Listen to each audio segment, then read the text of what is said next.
more than just steel and gears. It pulls you in and doesn't let go.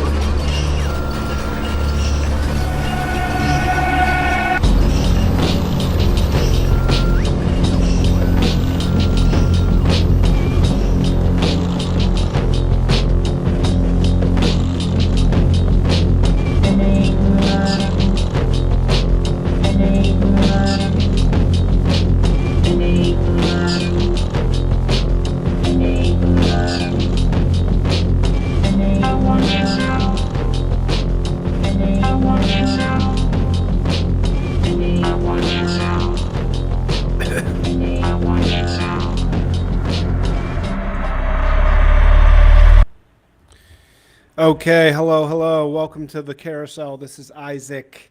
Quick one today because I know I haven't streamed for about a week. I haven't done a podcast for like a week, and solo episode. I've been traveling, been very busy.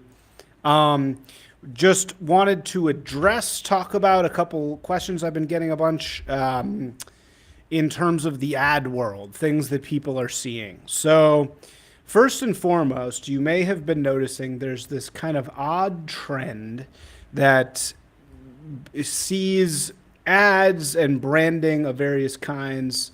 Um, there's this kind of vibe where it's like credits on a screen. So you'll see kind of a nostalgic VHS-y underlying image with rich colors and the feeling of almost a Stranger Things, but a little warmer, a little more developed, like kind of a updated version of a Spike Lee movie or of an urban landscape movie about coming of age.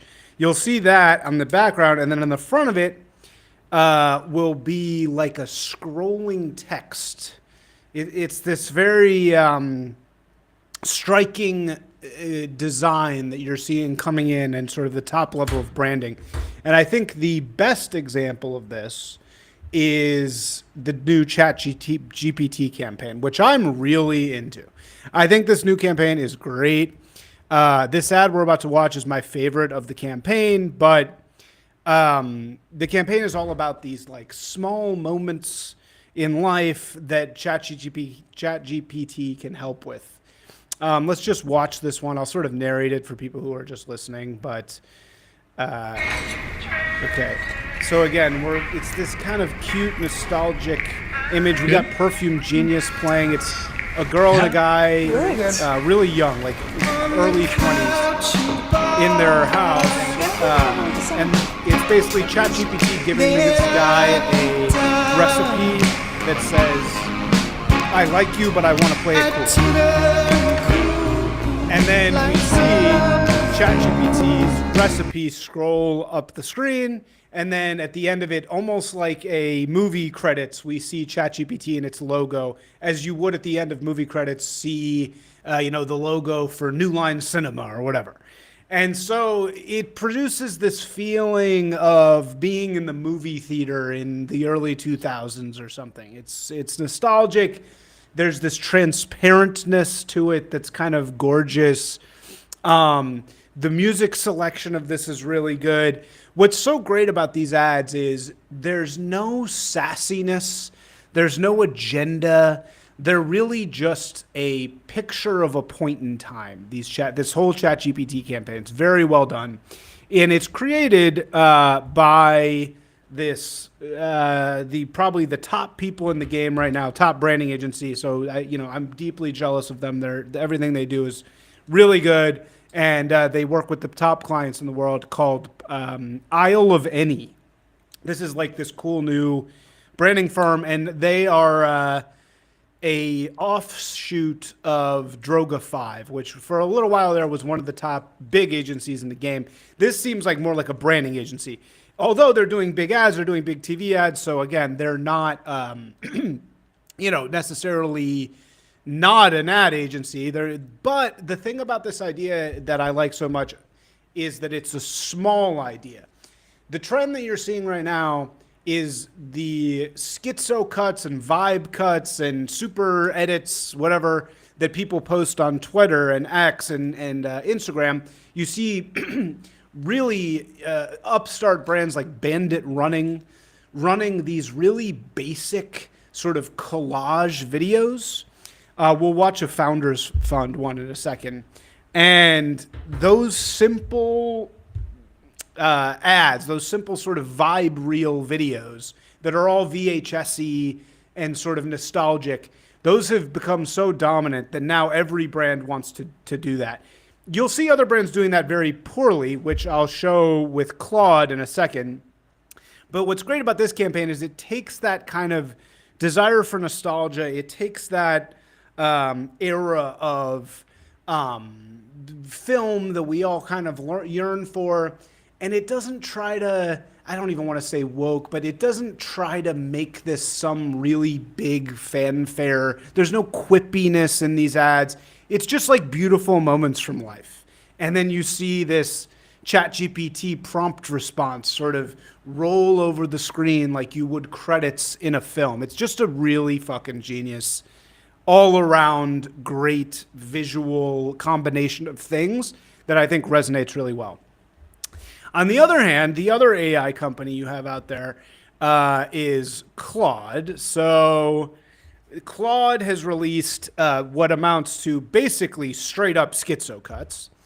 And straight up, this is just a pure, I think what people are calling this now is a variety show ad. But that's really just another way of saying schizo cut or vibe reel. It comes from pretty much right-wing dudes doing this on X. And, you know, these used to be like Nazi edits where there would be like a spinning, not a swastika, but a spinning, sun cross, which was like some sort of Nazi emblem. And it would be a bunch of like exploding statues and things like that. That became sort of the currency of the social media sphere for these kind of propaganda ad things. And I love them so much, not because I don't like the Nazi imagery in them, but I just, the creativity of these supercuts. It wasn't all Nazi also. It was all types of different things were being kind of highlighted. It would be like, the little dark age edits were a way of articulating the world that used to be and the world that is now, or a destroyed world versus what a new world could look like.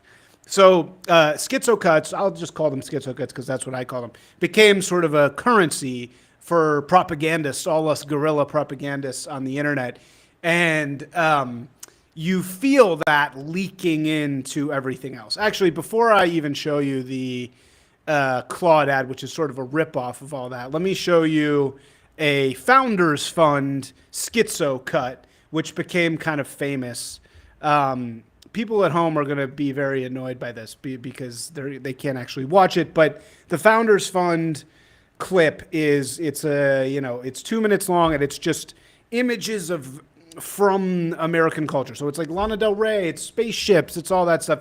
And in the middle of the Founders Fund video, there's just the Founders Fund logo that's sort of growing and building. In a weird way, even though the ChatGPT ads are totally different because they're actually shot on site and they're just one moment, they're similar in the way they're treating text. And you're almost seeing through the text to what's in the background. So, look, we don't actually need to watch this Founders Fund thing. It's just they became famous. It's still their pinned tweet, Founders Fund, Teal's thing. And they made this beautiful schizo cut video that kind of became their calling card.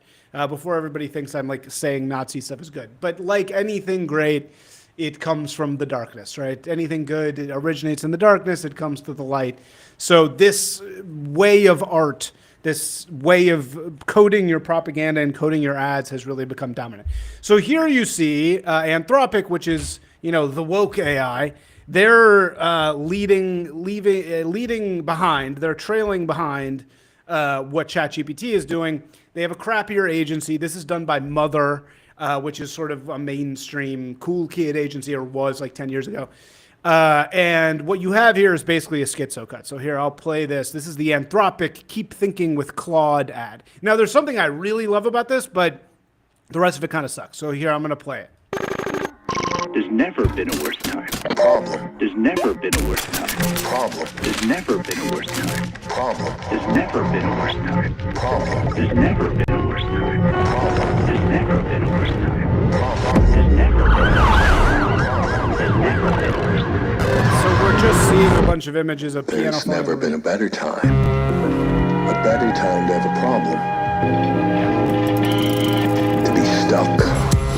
To be overwhelmed. To be It's a impatient. collage of imagery, people building things, To people be looking at out of things. ideas or out of feeling So we don't actually need to watch the rest of this, but to just break it down. It's the same thing. It's kind of just pure schizocut. It's a collage of imagery. It begins with a great insight of it's never been a worse time to be a problem.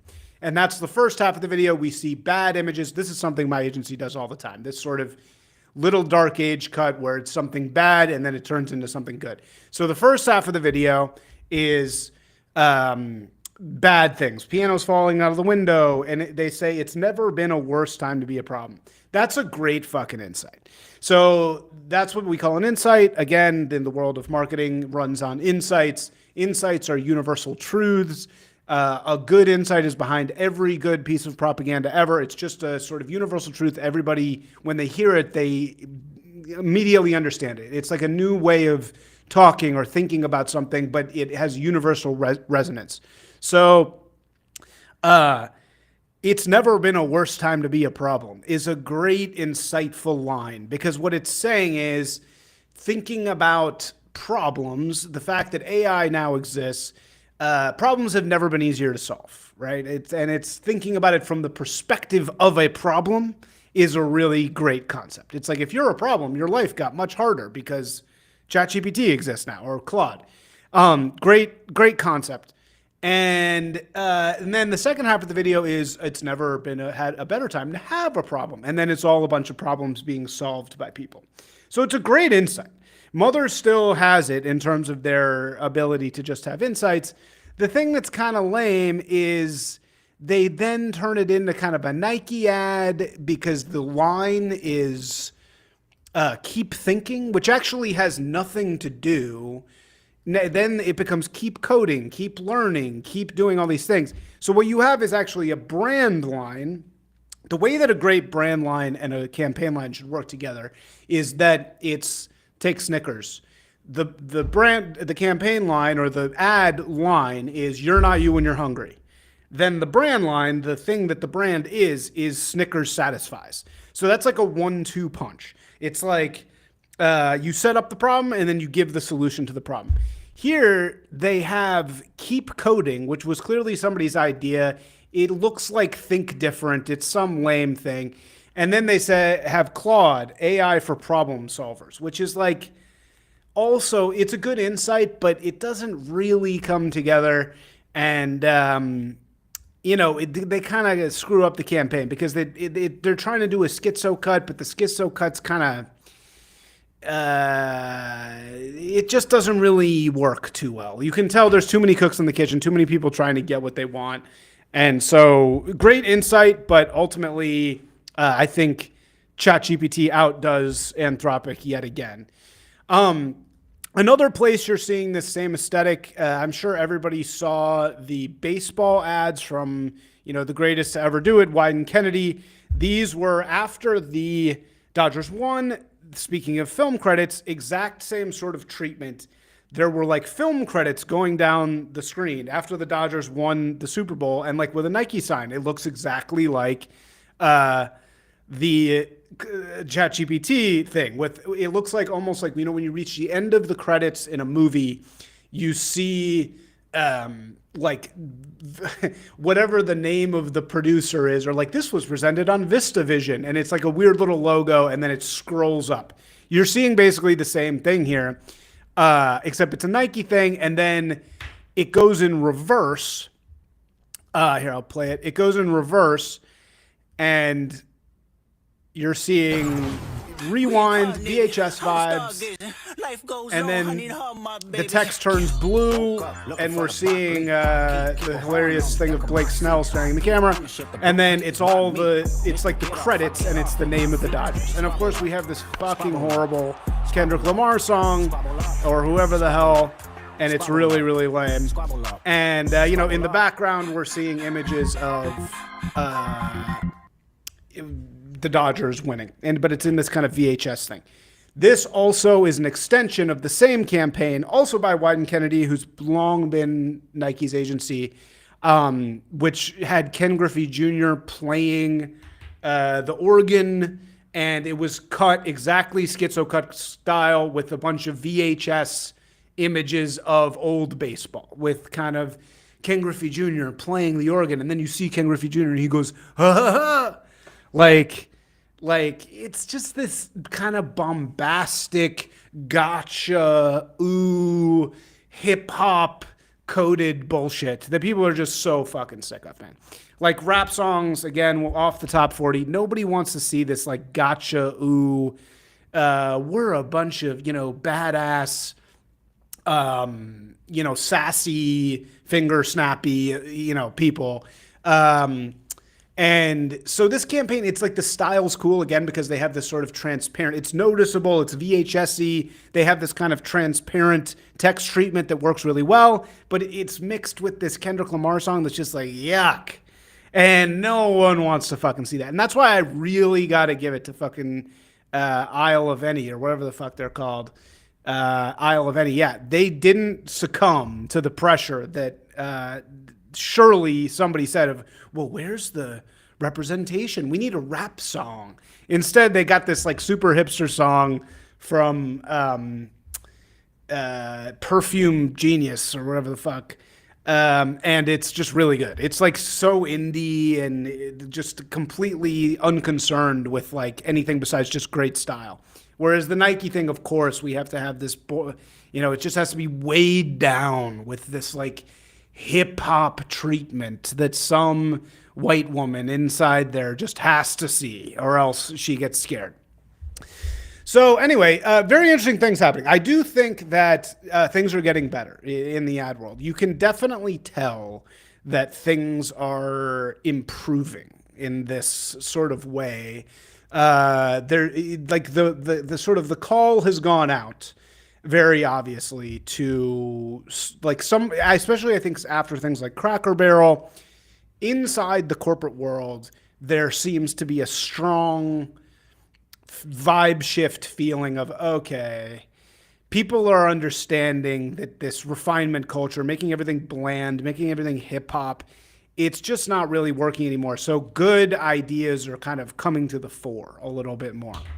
Now, there's one other guy I want to talk about today who is Zoran, our boy Zoran Mamdani, who obviously, I am against his policies very much so, not a communist. But undeniably, you can't deny that he is the coolest thing around right now. And several people have commented on the quality of his campaign stuff and negatively. And I'm like, dude, this campaign was really good. The aesthetics of his campaign were fantastic. And I'll show an example here of just a weird little like GIF he made that is so strange, but the vibe, it's this kind of like, again, it's a little VHS-y, it's a little deep fried slop-y, but the way that it's designed and the way it goes is just so striking, and it stops the feed.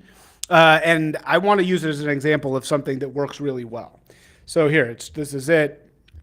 Again, there's not really much to be said about it besides what you see here. Just says polls are open, and it's this, very strangely, you're seeing the mountains of the Hindu Kush, which looks kind of like Switzerland, and then his face pops up on a flower that sort of unfolds. It also has this VHS.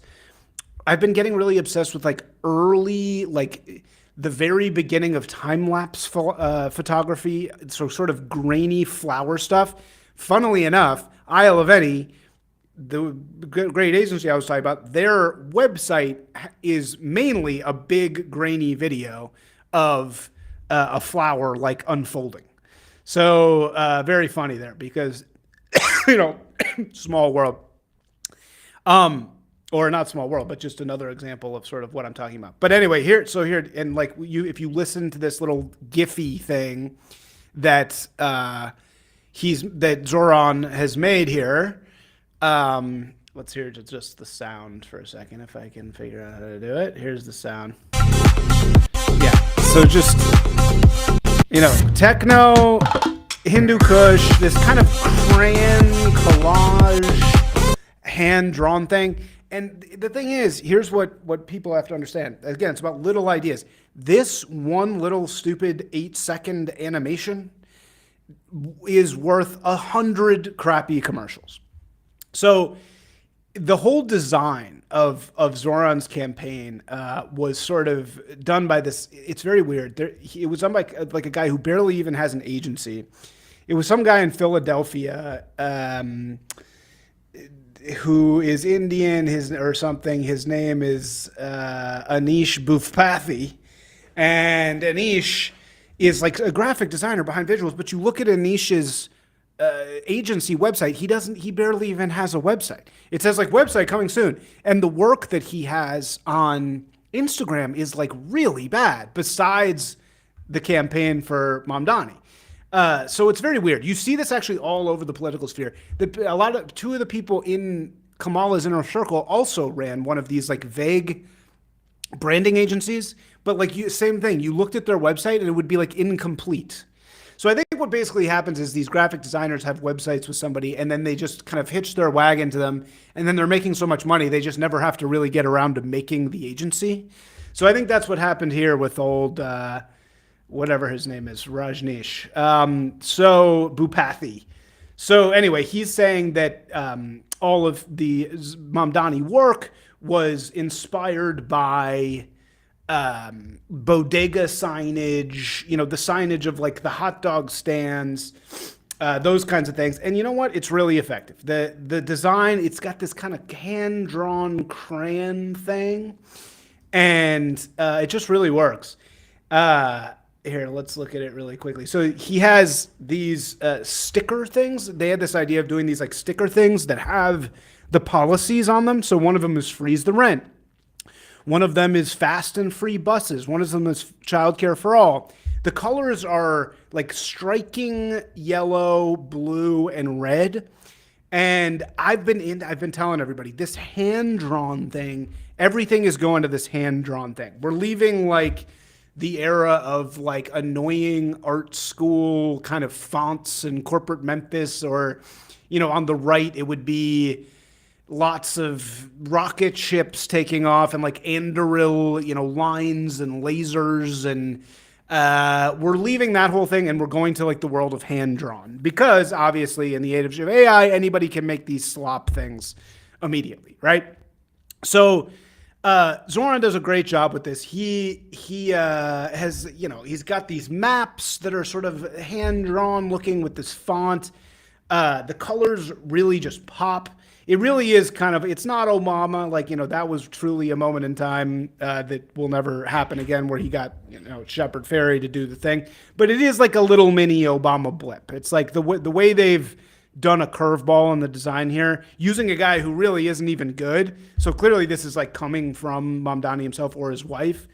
Like, these ideas are really fucking good. And when you just see this little dot that says freeze the rent, little dot that just says fast and free buses, little dot that says childcare for all, great fucking propaganda. Because what Zoran proved is, as soon as you get past the woke, and everybody's gonna say, oh, he is woke, he's not woke. Zoran is not fucking woke. He's a communist. He's a real, actual fucking communist. And so he ran on affordability. So easy, so fucking easy to run on affordability. How hard is that to do? And each one of these little dots, beautiful hand drawing, and just boom, the name of the policy in 3 words with like a little cool drawing of it. Really, really smart.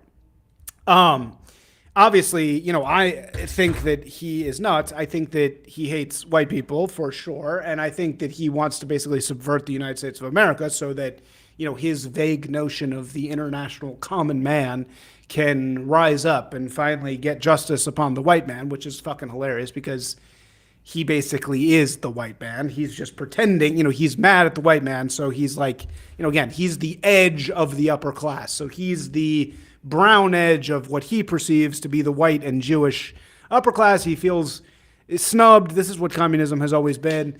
And so, hey, let's destroy the entire fucking system and make sure nobody has anything so that I, myself, who was snubbed at a party one time, can feel like I did something. Now, that's what I think is actually motivating him.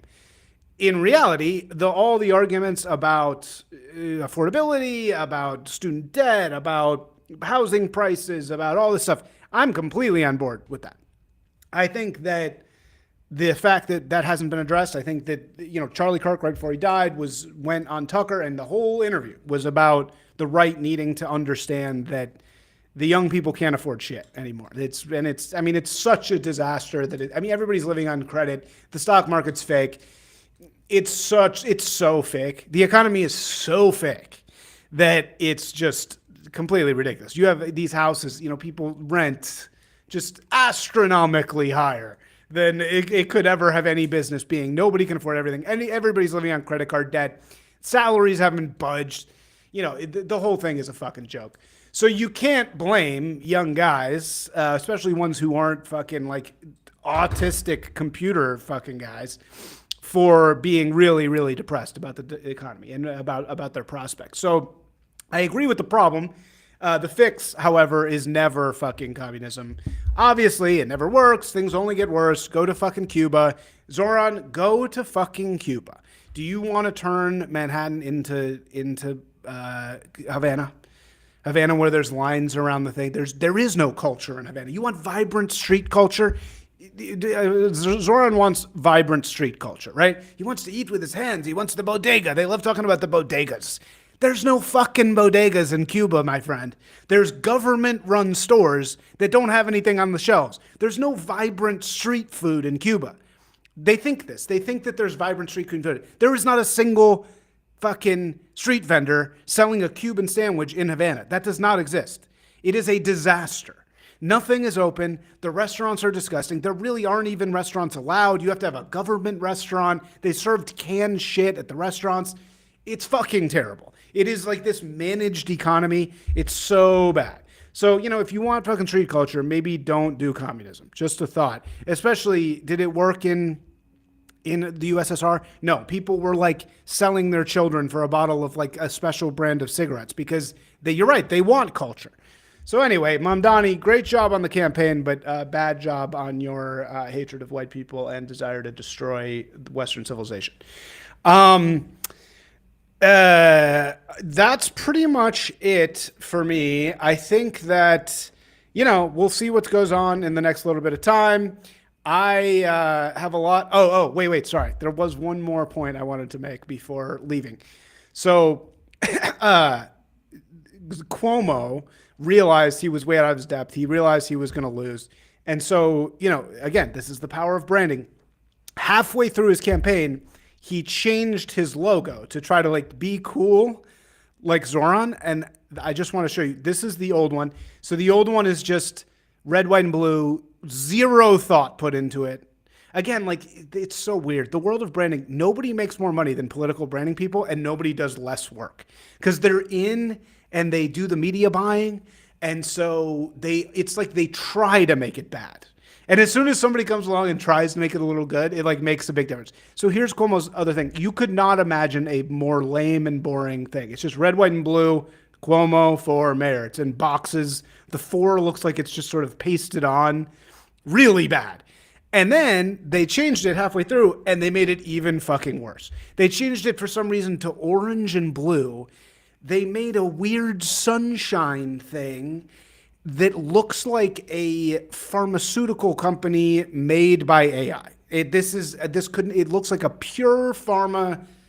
Somebody either spent 0.2 seconds doing this and they were just really cynical and didn't give a fuck, or somebody got paid way too much money to basically make put a prompt into ChatGPT and be like, son, Cuomo. It's so bad. Literally the worst thing I've ever seen in my entire life. like the Cuomo brand that they changed it to, it's nonsensical, completely nonsensical. Okay. Somebody says, I'm convinced Cuomo was run as a foil for Zoran to knock down. He's very obviously the future of the party between millennial social lib stuff and lumpen ethno coalitionism.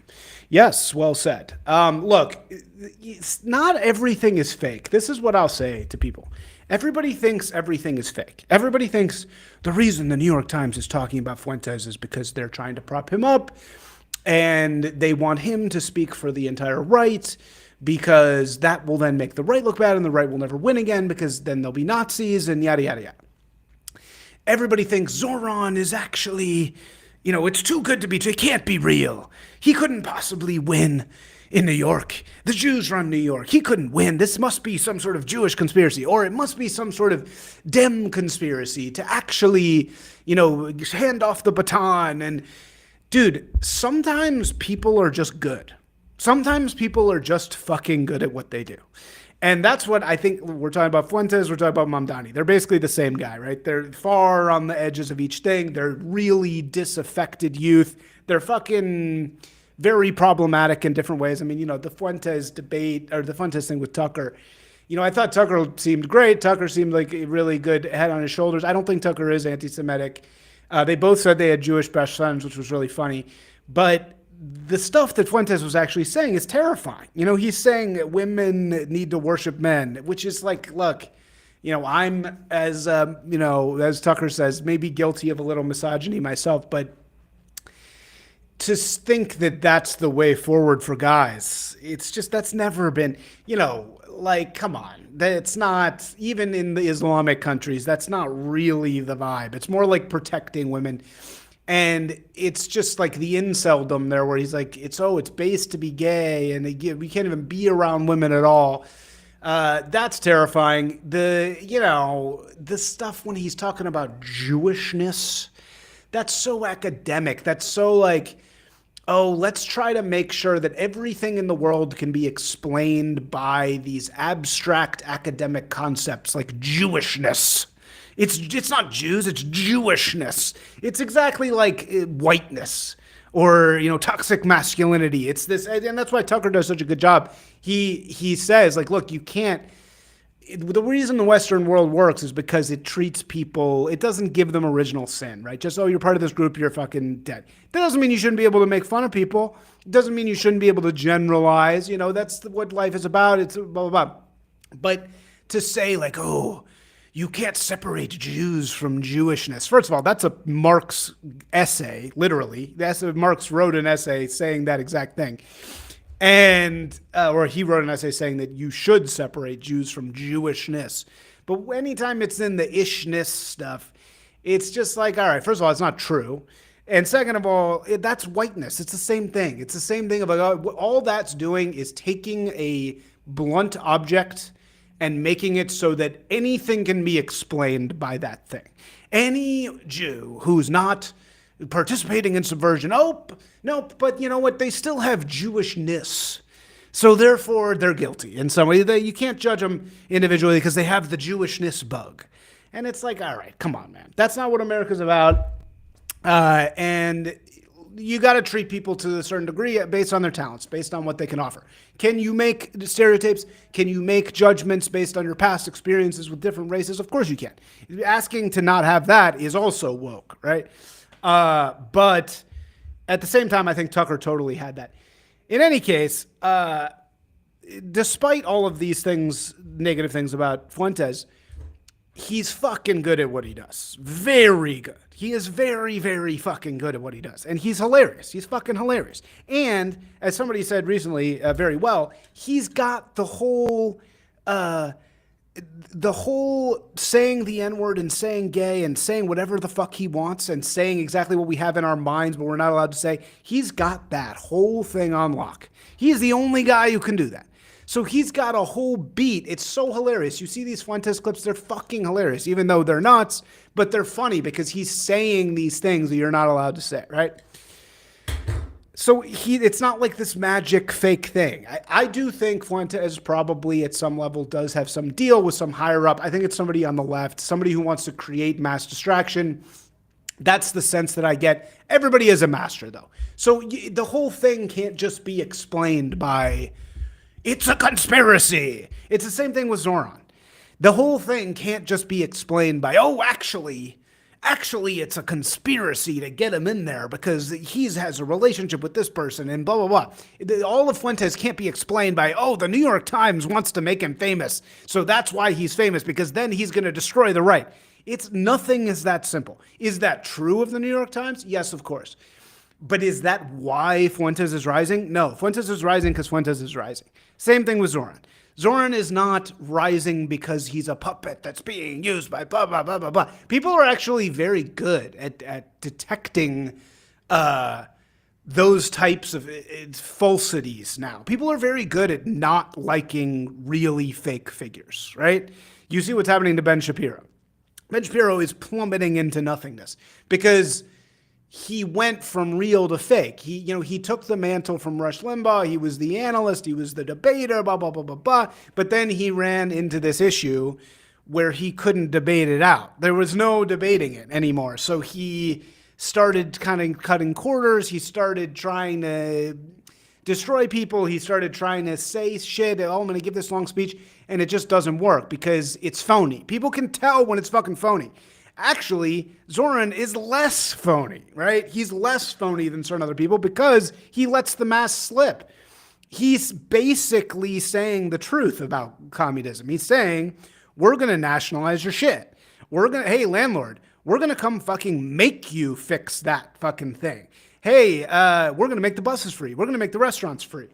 He's basically telling the truth. So people like that. The reason why, it's not that he's fake, it's that he's actually less fake. It's just that the moments that are fake with him feel fake because they're so fucking obvious. And he's such a gross, weird clown, fucking smiley, creepy clown man.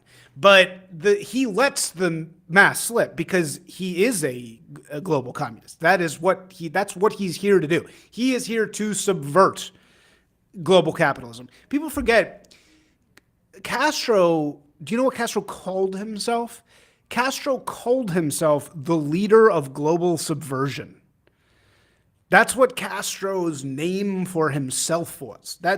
Castro was like, we're the capital of global subversion.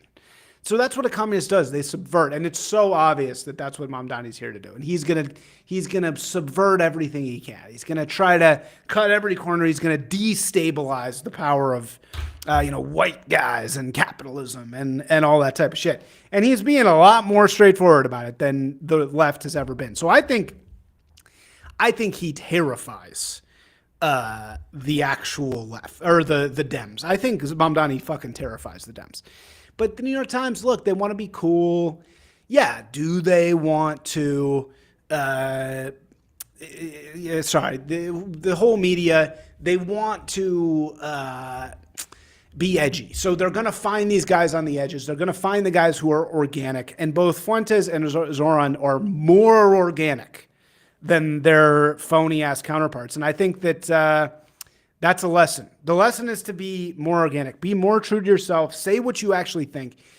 Life can't get by forever with bullshit. And it's like Ben Shapiro is going stale like milk on the shelf. And I like Ben Shapiro. Look, I've always liked Ben Shapiro. I don't hate Ben Shapiro. But he's going stale because he can't just fucking tell the truth. He can't just go up there. Anybody who says, "Oh, do Jews have dual loyalty?" That's anti-Semitic. You can't ask me. You can't ask me that. It's like, dude, just tell the fucking truth, Ben. Just be like, yeah, I'm loyal to Israel. I'm fucking obsessed with Israel. I'm a huge Jew. That's what I care about. What can I say? Instead, he's trying to fucking do everything at the same time. Dude, just be honest, man. Just fucking go out there and tell the truth. That's what the Torah would say. I know, I'm sorry. I'm not going to fucking pull Torah rank on Ben Shapiro. He'll kill me.